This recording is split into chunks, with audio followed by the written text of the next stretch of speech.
சீனாவின் அம்பாந்தோட்டை ரிஃபைனரியை தெரியும். ரிஃபைனரிக்கு தான் பெருமளவான நிதி இப்போது ஒதுக்கப்பட்டிருக்கிறது.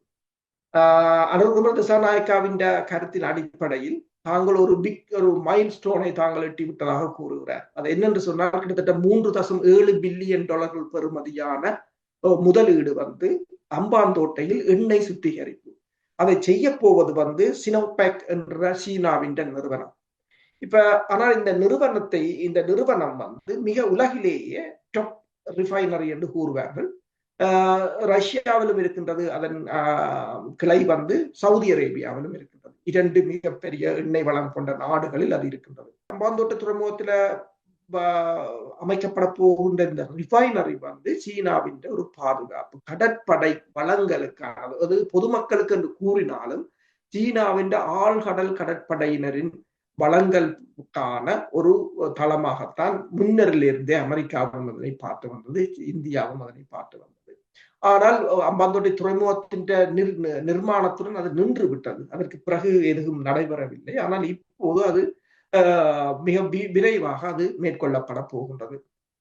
அப்ப இதுல நீங்கள் பார்த்தீர்கள் என்று சொன்னால், நீங்கள் கேட்டது போல படைத்துறை ரீதியாக என்று பார்த்தால் இலங்கையின் நீதித்துறையாக இருக்கலாம், அல்லது சட்ட அமூலாக்களாக இருக்கலாம், அல்லது பாதுகாப்பு படையாக இருக்கலாம், அல்லது காவல்துறை, இவை அனைத்தையும் சீனா தனது மேலாண்மையின் கீழ் இலங்கைக்கு அபிவிருத்தி செய்து கொடுக்கும் என்று சீனா கூறியிருக்கின்றது. இப்போ ஒட்டுமொத்தமாக நீங்கள் பார்த்தீர்கள் என்று சொன்னால், சீனாவின் முதலீடுகளை உள்வாங்குவது, முற்றுமுழுதாக உள்வாங்குவது இலங்கையின் முக்கிய நோக்கமாக இருக்கின்றது. எந்த வழியிலாவது தனது பொருளாதாரத்தை உயர்த்தி விட வேண்டும். உதாரணமாக பார்த்தீங்கன்னு சொன்னால், சீனாவுக்கின்ற கரன்சி ஸ்வாப் அதாவது 1.4 பில்லியன் கரன்சி ஸ்வாப் இன்னும் ஒரு 3 வருடங்களுக்கு தாங்கள் இலங்கைக்கு எக்ஸ்டெண்ட் பண்ணி கொடுக்கிறோம் என்று சொல்லி வெள்ளிக்கிழமை, அதாவது அனுர்குமார் திசாநாயக்கா வந்த பிற்பாடு அதனை சீனா அறிவித்து விட்டது. இப்ப இரு நாடுகளுக்கும் இடையிலான உறவுகள் மிக மிக நெருக்கமானதாகத்தான் இந்த பயணத்தின் பின்னர் காணப்படுகின்றது.